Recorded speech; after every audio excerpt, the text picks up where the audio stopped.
오늘 말씀의 제목은 증인된 삶입니다. 여러분들 삶의 현장에서 여러분들은 어떠한 증인으로서 삶을 살아가고 계십니까? 여러분들 어떠한 삶을 살아가느냐에 따라서 누군가는 여러분들을 통하여서 다른 대상들을 생각하게 될 겁니다. 그리고 많은 감정들을 느끼게 될 겁니다. 그렇다면 우리 그리스도인들은 세상 속에서 어떠한 것을, 어떠한 모양의 증인된 삶을 살아가야 할까요? 오늘 이 질문에 따른 해답을 오늘 본문을 통하여서 한번 살펴보고자 합니다. 오늘 사도행전은요, 신약 성경에서 유일한 역사서이자 복음서와 서신서를 연결하는 책입니다. 그래서 어느 정도 신앙생활을 해본 바가 있는 분들이라면 이렇게 생각해 볼게요. 만약에 사도행전이 신약 성경이 없었더라면 어떻게 되었을까? 아마도 어느 정도 성경을 가까이 하는 분들이라면 이런 질문들을 할 수 있을 것 같습니다. 제가 한 4가지 정도 뽑아봤는데요. 첫 번째 이거예요. 예수님의 승천 이후 제자들은 어떻게 변했을까입니다. 두 번째는요, 예수님이 약속하신 성령은 어떻게 오셨을까? 자막 드린 거 있을 텐데 혹시 없나요? 있죠. 세 번째요, 처음 예수님을 믿었던 사람들은 대부분 갈릴리 사람들이었는데 어떻게 많은 이방인들 또한 예수님을 알게 되었을까? 그리고 네 번째예요, 사도 바울은 어떻게 예수님을 믿는 사람이 되었으며 서신에 언급된 많은 교회를 세웠을까라는, 이 사도행전이 없다면 이 질문에 따른 어떠한 해답도 우리는 성경 말씀에서 찾아볼 수 없게 될 거다라는 겁니다. 이외에도 사도행전 없을 때 무수한 질문들은 여러분들이 해볼 수 있을 것 같습니다. 뿐만 아니라 사도행전에는 특별히 초대교회의 형성 과정과 오늘 우리 찬양할 때 계속 언급됐다는 단어가 뭔지 아세요? 성령이에요. 성령. 제가 찬양팀한테 요청했거든요. 오늘 설교 이런 주제로 설교를 할 거다. 찬양 때부터 이 단어가 계속해서 우리 입술을 통해서 고백되면 좋겠다. 특별히 초대교회 형성과 성령의 임재에 따른 그 시대의 역사가 기록된 게 사도행전이라는 겁니다. 소위 예수님을 영접한 신자들에게 기독교 신앙에 대한 체계적인 교육과 이해가 기록되어져 있는 게 사도행전이라는 거죠. 그게 도입에 여러분들에게 말씀드린 거예요. 여러분들이 생각하는 그리스도인은 어떤 삶을 살아가는 겁니까? 지금까지 오랜 시간 신앙생활 하는 가운데 여러분들은 어떠한 신앙의 교육을 받았습니까? 라고 하는 것을 사도행전을 통하여서 말씀을 통해 내가 이렇게 살아가기를 원하시는구나 라는 것을 깨달아 알기를 원한다라는 것이죠. 그래서 바라는 거예요. 더 이상의 종교인이 되지 않기를 원해요. 더 이상 성경 말씀을 가까이 하고 매주일마다 교회라는 곳에 모여 예배를 드리지만 형식적인 종교인의 삶을 살아내는 사람들이 아니라 여러분의 삶의 터전에서 그리스도인으로서의 삶을 살아내는 우리 모두가 되면 참 좋겠다. 그리고 여러분들이 주목해야 될 게 있습니다. 우리는 한 인물에 주목해서 사도행전을 살피고자 하지 않을 겁니다. 다시 말해서 사도행전을 누가 기록했으며 사도행전에 가장 많이 언급되는 그 사람에게 우리는 주목하지 않을 겁니다. 무슨 말이냐?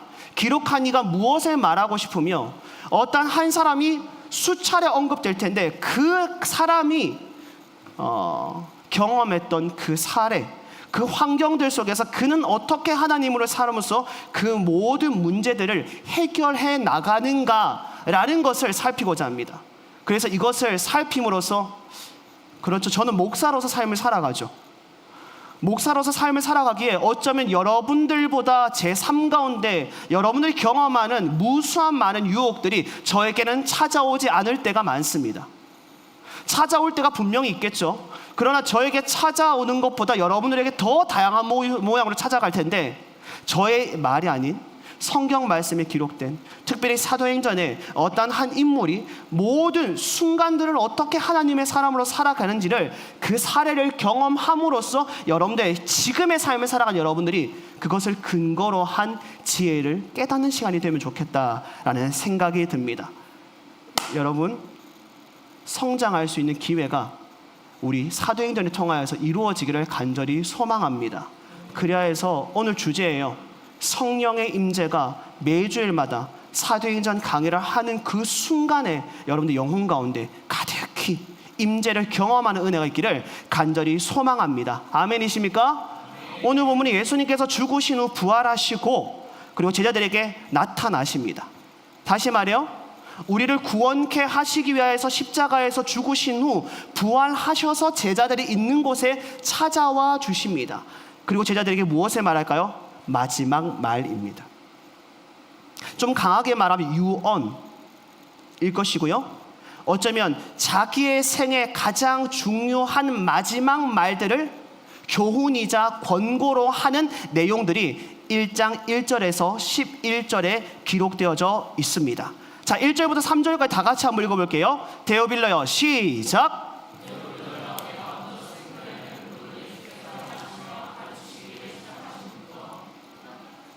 2절입니다.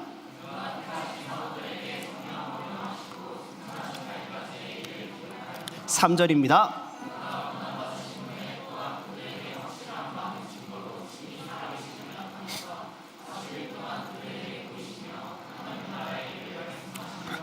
굉장히 어려운 질문 한 가지 해도 괜찮을까요? 질문인데 해도 되나요? 사도행전 누가 기록했을까요?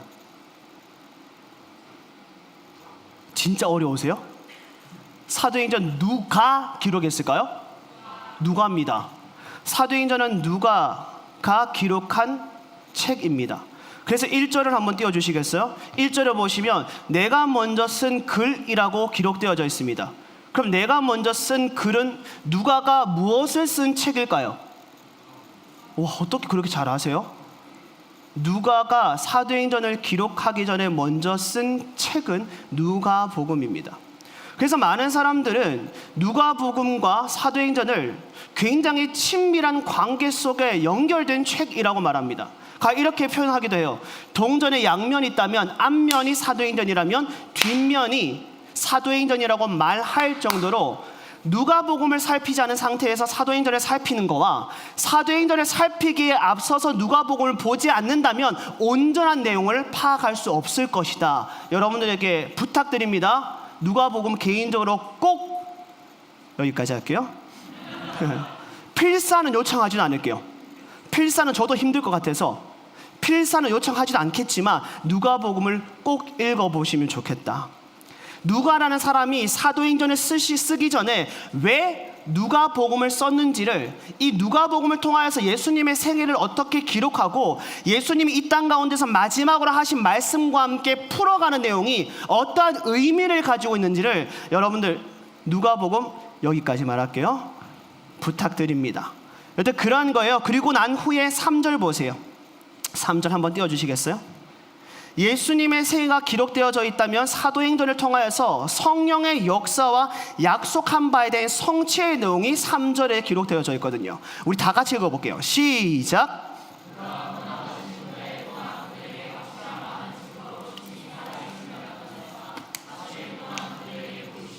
예수님께서 이 땅 가운데 오심에 많은 증거들을 통하여서 내가 정말 십자가에서 죽었던 사람, 완전한 사람이자 완전한 신이신 예수다라는 것을 증거해 주십니다.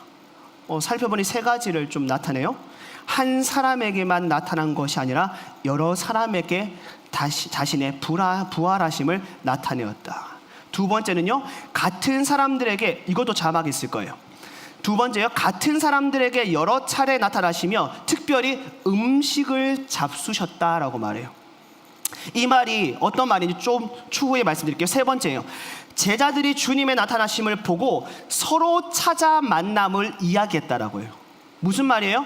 한 사람에게만 부활하신 것을 나타내는 것이 아니고 이곳에 있는 이들과 이곳에 있는 이들을 통하여서 나타냄으로 인해 그들끼리 우리 예수님 정말 부활하셨더라 라는 것을 소문하게 했다는 거죠. 그 전에 제가 뭐라고 했어요? 예수님께서 무엇을 잡수셨다? 음식을 잡수셨다. 당시 많은 사람들이요, 예수님의 육신의 온전한 완전한 부활을 영적으로 해석한 이들이 너무 많았기 때문이라는 거예요. 생각해 보세요. 영적인 사람이 우리와 함께 음식을 잡술 수 있을까요? 그러지 못해요. 온전한 육신으로 다시금 부활하셨기 때문에 굳이 예수님께서 배고픔 속에 음식을 먹었던 것이 아니다라는 거죠. 예수님께서는 우리에게 보여주는 모든 행위들을 통하여서 그 안에 뜻하신 바와 의미를 전달하기 위해서 모든 행동을 취하고 계시더라. 무엇을 위해서? 의심하는 너희들을 향하여서.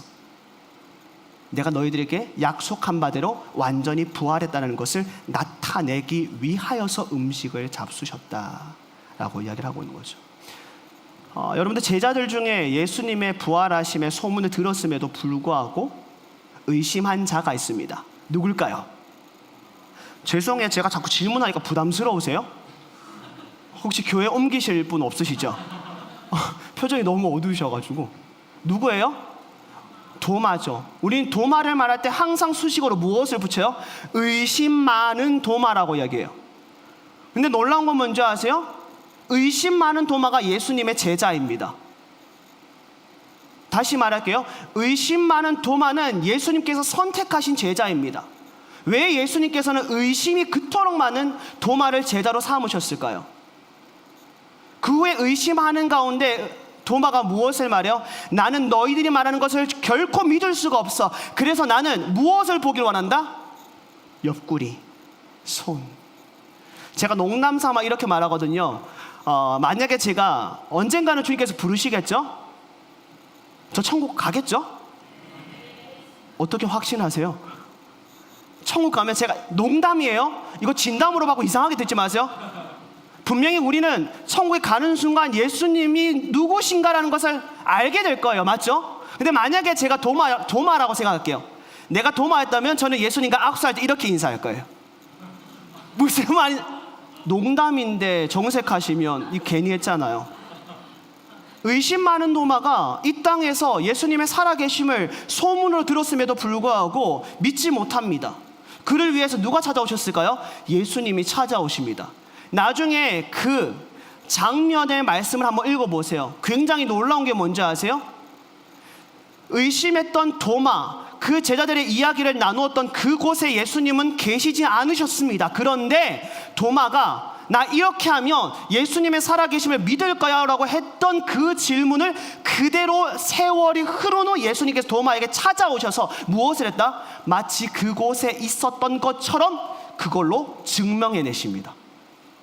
의심 많은 도마. 우리는 사실 도마하면 의심이 많다라고만 정의하기 때문에 때로는 그를 반면교사 삼을 때가 있습니다. 실수죠. 여러분들 신앙생활을 하는 가운데 주님 의심해 본 적 없으십니까? 삶을 살아가는 가운데 하나님이 정말 살아 계시는가? 주님께서 가장 좋은 길로 인도하시는 것이 맞을까? 내가 선택하고 이 선택에 따라 삶을 살아가는 게 정말 주님께서 기뻐하시는 것일까? 의심해 본 적 없으십니까? 저는 있던데요. 저는 아버지가 저와 한마디 상의도 없이 제가 어머니 태중에 있을 때 저를 서원 기도해서 목사가 된 아들입니다. 태중에 있을 때 아버지가 아들을 주시면 주님께 바치겠습니다. 근데 한마디 상의는 해야 되지 않을까요? 대답할 수 없는 상황에서 아버지는 저를 하나님께 드렸죠. 그러는 가운데 태어났더니 제가 교회에 갔는데 모두가 저를 향하여서 다니엘아라고 부르는 게 아니고 천목사님이라고 부르더라고요. 권사님들, 아이고 천목사 이러는데 제가 뭘 아나요? 모든 분들이 저를 향하여서 목사가 될 것이라고 기도하며 기대하며 천목사라고 부르더라고요. 근데 참 다행인 게 무엇인지 아세요? 저를 향하여서 목사라고 부를 때 마음에 불편함이 없었어요. 참 감사한 거죠. 근데 목사로 삶을 살아가는 가운데 저에게도 신앙에 무엇이 있을까요? 오름과 내림이 있더라고요. 기복신앙의 제 삶 가운데도 매 순간마다 찾아오더라고요. 다른 이야기예요. 여러분들 배우자 기도할 때 신앙 좋은 사람 기도하지 마시고요. 성품 좋은 사람 기도하셔야 돼요. 왜 그런지 아세요? 신앙은 기복이 있습니다. 근데 성품은 기복이 없습니다. 다시 본론으로 들어올게요. 의심될 때가 너무 많았어요. 그런데 때마다 이 의심이라는 것을 사람들에게 묻지 못했어요. 왜 그런지 아세요? 저 목사거든요. 저 또한 의심할 때가 많았어요. 그래서 제가 구할 수 있는 데가 어딜까요? 무릎 꿇고 기도하는 것밖에 없어요. 그때마다 주신 말씀을 통하여서 이것이 하나님의 음성이다, 하나님께 주신 생각이다, 하나님께 주신 마음이다 라고 하는 확증됨이 나에게 찾아올 때가 저는 의심을 했습니다. 지금 도마가 무엇을 했다고요? 두루뭉술한 신앙인의 삶을 살고자 하지 않았다라는 겁니다. 의심이 많은 도마였지만 예수님의 살아계시다면 분명히 예수님께서는 내가 의심하는 모든 것들을 해결해 주신 분이라는 것을 믿음으로 이런 말을 하고 있는 거죠. 여러분들에게 부탁드리고 싶은 거예요. 종교인이 아닌 신앙인이 될 수 있기를 간절히 소망합니다. 여러분들이 신앙인이 되길 원한다면 두루뭉술한 믿음의 삶 살아가지 마십시오. 끝까지 씨름하십시오. 주님 앞에 매달리십시오. 여러분들이 해결되지 않는 것을 해결되지 않은 상태에서 그 순간에 그저 넘어가는 게 아니고 이것이 왜 내 신앙 가운데 걸림이 되는가 라고 하는 것을 끊임없이 묵상하심으로 인하여서 그 순간 하나님께서 깨닫게 하시는 그 놀라운 깨달음 은혜를 여러분들이 매 순간 경험할 수 있기를 간절히 소망합니다. 그래야만 여러분들이 신앙인의 삶 살아갈 수 있습니다. 말하지 못하잖아요.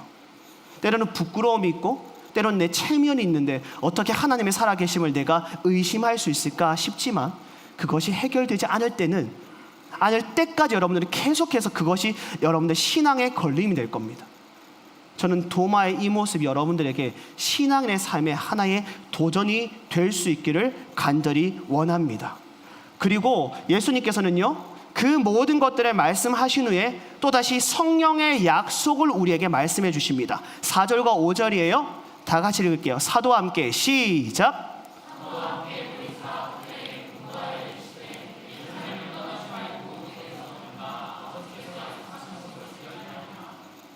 5절이에요.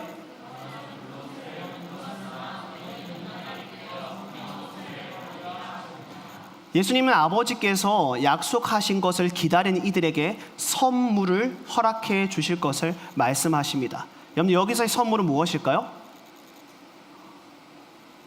저를 따라할게요. 성령. 너희들에게, 믿는 이들에게 성령을 선물로 주겠다라고 약속하신 바에 따른 성취가 지금의 장면에 이루어지고 있는 겁니다. 사도행전에 성령이란 단어가 가장 많이 언급됩니다. 무려 58번이 언급됩니다. 그래서 많은 사람들은요, 이 초대교회의 그 세움과 성장에 대해서 말하지만 성령과 관련된 모든 일들이 기록된 게 사도행전이라고 말합니다. 그래서 소위 사도행전을 성령행전이라고 부르는 이들도 많습니다. 여러분, 나중에 요한복음 15장 26절에서 16장 16절까지 예수님께서 추후에 너희들에게 허락될 그 선물 성령이 너희들의 삶 가운데 어떠한 모양으로 있을지를 기록한 장면이 있는데 추후에 여러분들 꼭 읽어보셨으면 좋겠어요. 근데 제가 말씀드렸잖아요. 그때 공생의 때의 그 약속이 언제 성취되어진다? 사도행전에서 성취되어진다. 그러니 예수님께서 말씀하시는 그 성령의 약속이 무엇인지를 알고 사도행전을 보시면 더 유익할 것이다. 제가 그래서 사실 살펴볼까 했거든요. 근데 시간이 너무 길어질 것 같아서 저 여러분들 믿고 부탁드리는 거예요. 여러분, 믿음의 표정을 좀 주시면 좋겠다. 기록한 사람 한 명도 없고 분명히 요한복음 15장 26절에서 16장 16절 이렇게 말함에도 불구하고 기록하는 분들이 없기 때문에 꼭 전달해 주시면 좋겠다. 이 부분을 읽어보시면 좋겠다 싶습니다. 그럼 여러분들이 질문해 볼게요. 줄 것이다. 선물을. 무엇을? 성령을. 그럼 여러분들이 알고 있는 성령은 무엇입니까?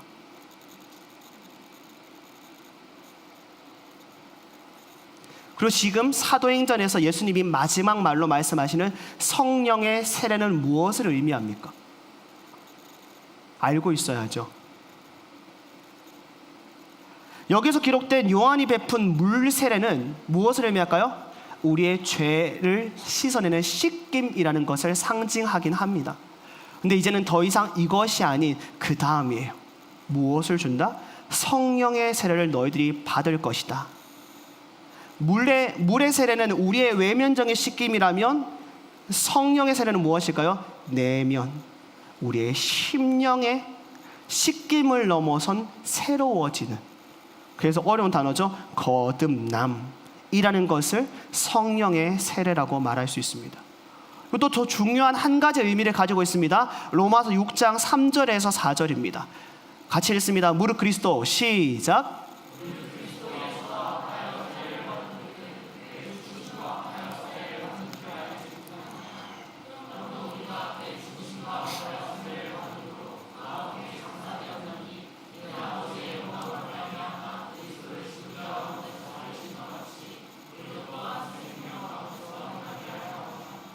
로마서 6장 3절에서 4절에 계속해서 반복되어지는 단어가 있습니다.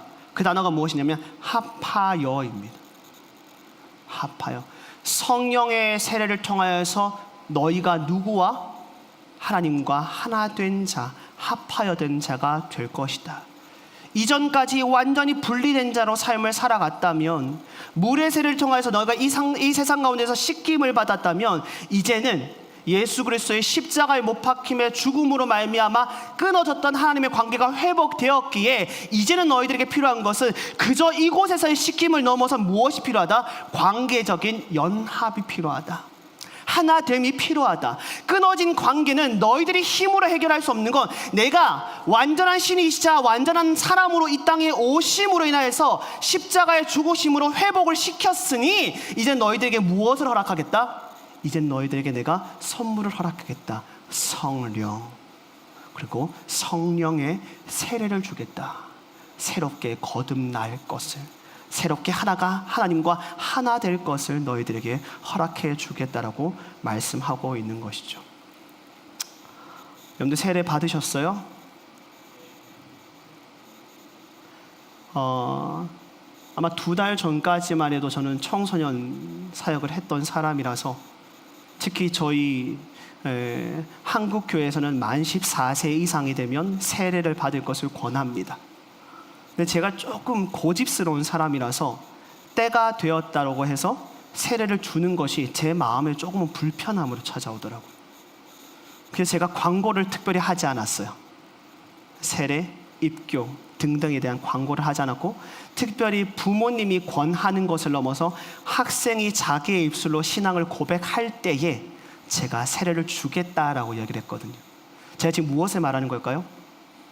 세례라는 것은 그만큼 큰 의미를 가진 이벤트입니다. 우리 신앙인에 있어서 평생에 단 한 번 치루어지는 그 세례를 너무 형식적으로 받지 않았으면 좋겠고, 너무 가벼이 여기지 않았으면 좋겠고, 단 한 번 내가 주 예수 그리스도로 말미암아 구원받았다는 것을 많은 이들 앞에서 공포함으로 인하여서 정식 교인이 되었다는 것은 그 어떠한 곳에 초청받은 것보다 가장 많은 이들로부터 환대받아 마땅한 행사, 환대받아 마땅한 이벤트라는 것을 여러분들 기억할 수 있기를 간절히 소망해요. 여러분들 혹시나 세례를 받은 분 대부분이실 텐데, 여러분들 정말 그 세례를 받았을 때 여러분들 입술로 공포했던 것이 정말 여러분들 신앙인지를 한번 고백해 보셨으면 좋겠다. 그리고 혹여나 여러분들이 아직까지 세례라는 것을 받지 못한 분들이라면 깊이 고민하십시오. 두렵고 떨리는 마음으로 고백하셔야 돼요. 왜냐하면 그 순간부터 여러분의 인생을 하나님께서 주장하실 겁니다. 여러분들이 하나님과 연합될 것을 공포하는 순간부터는 정말 여러분들 인생이 아니에요. 여러분들이 떠나려고 해도 주님께서 붙드심으로 말미암아 주님과 연합한 상태의 삶을 살아갈 것이기 때문에, 아직까지 세례를 받지 못한 분들이라면 정말 내가 주님께 붙들림 받은 바 삶을 살기를 소망하는 그 고백에 따라서 세례를 받으시면 참 좋겠다라는 생각이 드는 거죠. 이게 성령 받는 거예요. 왜 하나님께서 예수님을 통하여서 우리에게 선물로 십자가에 못 박혀 죽으신 후에 우리에게 선물로 성령을 주시는지에 대해서 이야기를 하고 있는 거죠. 끊어진 관계가 회복되었으니 이제는 하나가 되어라. 성령을 통하여서. 그리고 이제 실질적으로 성령 받은 사람들이 어떠한 삶을 살아가야 되는지 그 뒷구절부터 기록되어져 있습니다. 한번 보실까요? 8절입니다. 여러분들 이거 너무 잘 아시는 구절이죠. 사도행전에서 사도행전 1장 8절을 모른다라고 하면 사도행전은 읽지 못했다라고 할 만큼 가장 중요한 구절입니다. 우리 한번 암송해 볼까요? 죄송해요. 너무 힘들게 하죠, 제가. 너무 괴롭히는 것 같아서 1장 8절 읽어보도록 하겠습니다. 오직 성령이, 시작.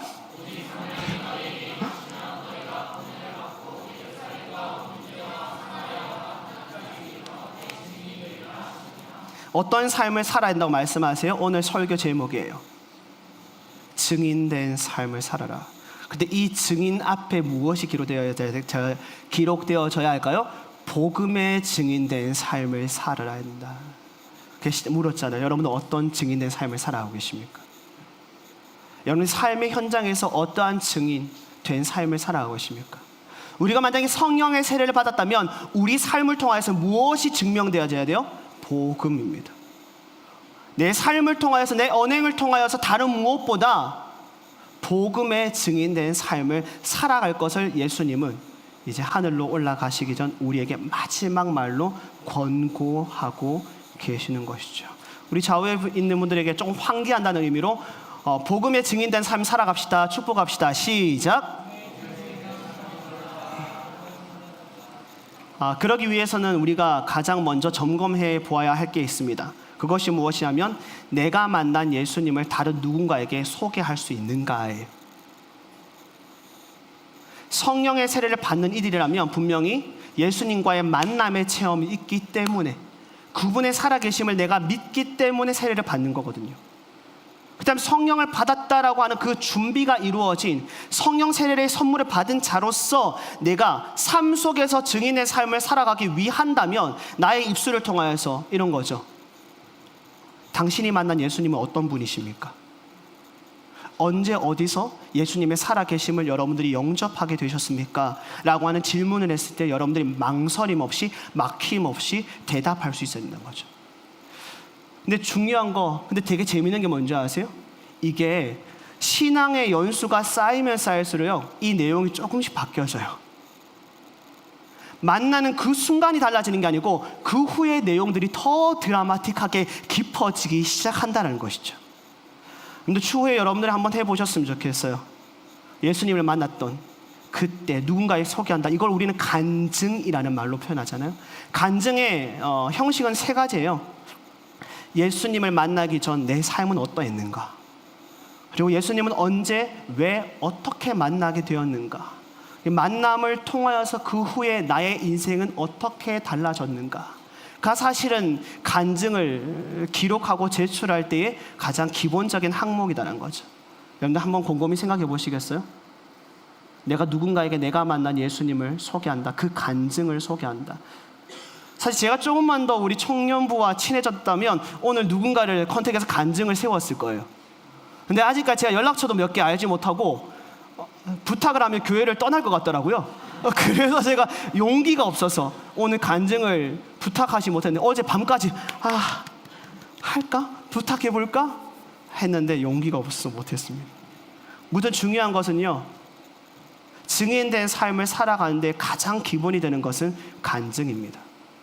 내가 누군가에게 내가 만난 예수님을 소개할 수 있는 준비가 되어 있는가, 이것이 먼저 준비된 상태에서 누군가가 나를 통하여서 복음에 대해서 질문할 때 우리는 망설임 없이 이야기를 할 수 있게 되는 것이죠. 그리고 또 한 가지가 있습니다. 종교개혁자였던 마르틴 루터가 이렇게 말해요. 그리스도인의 자유에서 이웃에게 그리스도인이 되어야 한다라는 문장이 있습니다. 무엇을 말하는 걸까요? 그들과 구별된 삶을 통하여서 증인된 삶을 살아내야 한다. 이것을 저는 이렇게 표현하고 싶어요. 성령의 열매의 성품을 가진 삶을 살아라. 성령 열매 9가지 여러분들 한번 시키지 않을게요. 갈라디아서 5장 22절에서 23절입니다. 읽습니다. 시작.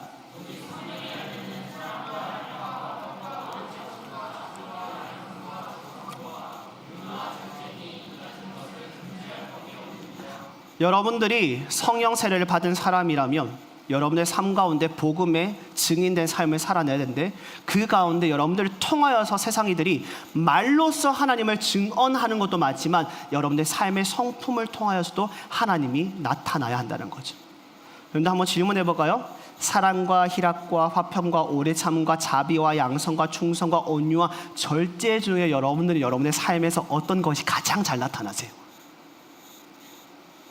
설마 제가 9가지를 읊어라고 말하진 않겠죠? 9가지 중에 여러분들이 생각했을 때 지금 내 삶에서, 지금 내 신앙의 수준과 상태에서는 그 9가지 중에 이런 성품이 가장 잘 나타나는 것 같습니다. 그럼 반대로 이렇게 질문해 볼게요. 어떤 성령의 열매가 가장 작게 나타나 있나요? 없지는 않겠죠. 있을 거예요. 근데 상대적으로 여러분의 속한 곳에서 어떠한 열매가 가장 잘 증인의 삶으로 나타나고 계십니까? 근데 중요한 것은 9가지 성령 열매가 모든 그 성품이 여러분의 삶을 통하여서 증명, 나타나야 한다는 것이죠. 그리고 나아가 더 중요한 건 무엇인지 아세요? 이 말 좀 어려운데, 어느 곳에 있든지 그 성품이 드러나야 돼요. 제가 굉장히 순화시켜서 말씀드리는 거예요. 어느 곳에 있든지 이 9가지 성령의 열매가 성품으로 드러나야 돼요. 만약 그 성품이 여러분들이 교회에서만 잘 나타난다, 근데 여러분의 삶의 현장에서 나타나지 않는다, 고민해 보셔야 돼요. 내가 종교인인지 그리스도인인지 고민해 보셔야 돼요. 그리고 여러분들이 처한 상황에 따라서 당연히 성품의 열매가 크고 작은 것이 때마다 달라질 수 있지만, 중요한 것은 어느 곳에서든 이 성품의 열매가 잘 나타나야 된다는 거예요. 저는 바라는 거예요. 우리 기쁨의 교회가 서로에게 성품의 열매 중에 사랑이 가장 잘 나타나는 공동체가 될 수 있기를 간절히 소망합니다. 아멘이십니까? 그리고 제가 어렵게 말씀드려볼까요? 가정에서 나타나야 돼요. 아버지, 어머님들, 가정에서 나타나야 돼요. 여러분들 가정에서 여러분의 성품이 나타나야 돼요. 근데 가장 가까운 곳에서 우리의 성품이 가장 드러나지 않을 때가 많아요. 왠 줄 아세요? 난 이미 사랑받는 곳이거든요. 이미 나를 너무 잘 알고 있는 것이거든요. 그런데 그곳에서 여러분들이 진짜 진실로 하나님을 믿는 구원이라는 성령의 세례를 받았다면 그곳에서부터 여러분의 삶이 달라져야 돼요. 부모님이 여러분들을 보시면서 놀라셔야 돼요. 우리 아들과 딸이 달라졌다. 왜? 그래서 10대 때 여러분 그런 적 있었잖아요. 수련회 캠프 갔다 오면 우리 아이가 달라져 있을 거야. 그날은 달라져 있어요. 다녀온 그날은 분명히 달라져 있어요. 그런데 다음 날이 되면 또 달라져 있어요. 이게 이상한 모습이라는 거죠. 그래서 말씀하시는 거예요. 너희들이 어디에 있든 그 성품에 따른 삶을 살아내야 된다. 그래서 예수님께서 말씀하시죠. 예루살렘에서 시작하여서 온 유대와 사마리아와 땅끝까지 증인된 삶이 확장되어져야 한다. 그러니 가장 작은 곳부터 가장 친밀한 곳부터 가장 친밀하지 못한 곳까지, 그래서 우리가 매주일마다 선교지를 위해 기도하는 거예요. 우리가 그곳으로 가지 못한다 할지라도 그곳에 우리들을 통하여서 기도가 필요한 기도 제목을 들었기에 이를 위하여서 그들이 우리의 기도에 힘입어 대신할 하나님의 증인의 삶을 살아갈 수 있도록 우리가 할 수 있는 최선의 증인된 삶, 우리가 매주일마다 선교지를 위해 기도하고 있는 것이죠. 그리고 또 중요한 것, 우리 이런 생각 많이 해요. 내 삶의 현장에서 내가 증인된 삶으로 살아가는 거 아직까지 부족합니다 라고 생각하는 분들 많아요. 근데 이거는 겸손함과 함께 교만한 마음이에요. 왜 그러냐면 1장 8절을 보시면 성령을 통하여서 무엇이 우리에게 허락되었다? 권능이 허락되었거든요. 하나님께서 우리와 함께 하심으로 말미암아 그의 권능으로 인하여서 내 삶이 변화되는 거죠. 여러분들 청년부에 연애하시는 분들 많으시죠? 결혼하신 분, 제가 또 모르는 소리 하고 있는 거죠. 여러분들 연애를 하기 전에는 서로를 더 많이 만나고 싶고 보고 싶고 그 사람의 좋은 모습만 보여요. 맞죠? 연애를 시작하기 전까지는 모든 행동들이 너무 아름답고 멋져 보인다는 거죠. 근데 연애를 시작함과 동시에 자꾸만 그 사람의 아쉬움이 보이기 시작합니다. 자꾸만 사소한 것으로 좋았던 모습 때문에 사귀었는데 좋았던 모습 때문에 싸울 때가 많아요. 곧 있으면 결혼하는 형제가 자매가 있는 걸로 알고 있는데 큰일 났어요. 사귀기 전과 사귀고 난 후와 결혼은 또 다른 시작이거든요. 전쟁의 시작입니다. 전쟁. 왜 그럴까요? 그토록 좋아서 연애를 시작했는데, 그토록 좋아서 결혼을 시작했는데 왜 자꾸만 다툼이 일어나는 걸까요? 그 사람이 나고 내가 그 사람이거든요. 이 말 이해되세요? 나를 통하여서 그 사람이 함께 평가받는 것이고 그 사람과 함께 내가 평가받는 거예요. 이게 증인된 삶이에요. 여러분들 삶 속에서 어떠한 증인된 삶을 살아가느냐에 따라서 여러분들과 함께 하시는 성령님이 그 사람에게 판단을 받고 있는 거예요. 그래서 제가 이렇게 말하죠. 꼴 보기 싫다 라고 생각했을 때 저 친구의 남자친구라 생각해라. 저 친구의 남편이라 생각해라. 혹여나 만약에 제가 보기 싫다라고 하면 옆 교회 목사라고 생각해라. 무슨 말일까요? 거리적 단절을 두는 거예요. 더 이상의 연합을 일시적으로 끊어버리는 거죠. 그 순간 무엇이 찾아올까요? 자유함이 찾아와요. 이전에 나에게 그 사람과 함께함으로 말미암아 나에게 찾아왔던 모든 어려움들이 관계적 단절이 이루어지는 순간 내 마음의 불편함이 싹 사라지는 거죠. 여러분들, 우린 그런 게 있어요. 우리가 실수하여도 주님이 나와 함께 하신다는 것을 믿기 때문에 계속 실수해도 당당하게 교회 오시는 거잖아요. 회개라는 기회가 있으니까. 그런데 어느 사람들은요, 관계적 이루어짐이 없는 친구들은 세상으로 떠나갔을 때 돌아오지를 못합니다. 왜 그럴까요? 주님의 살아계신 것, 연합이라는 것을 경험하지 못했기 때문에 아무런 불편함이 없거든요. 증인인 거예요. 복음의 증인된 삶 살아가는 것. 나를 통하여서 나에게 허락된 삶의 현장에서 주님이 나타나게 될 것인데 우리의 모습 가운데 나타나는 그 성품, 우리의 입술을 통해서 고백되어지는 그 간증이 무엇인가에 따라서 나의 입술을 통해서 나의 성품을 통해서 누가 판단받는다? 주님이 판단받는다는 거죠. 두렵지 않으십니까? 내가 주님의 증인으로서 삶을 살아간다는 것. 나를 통해서 내 주변에 많은 사람들이 말로 표현하지 않지만 마음으로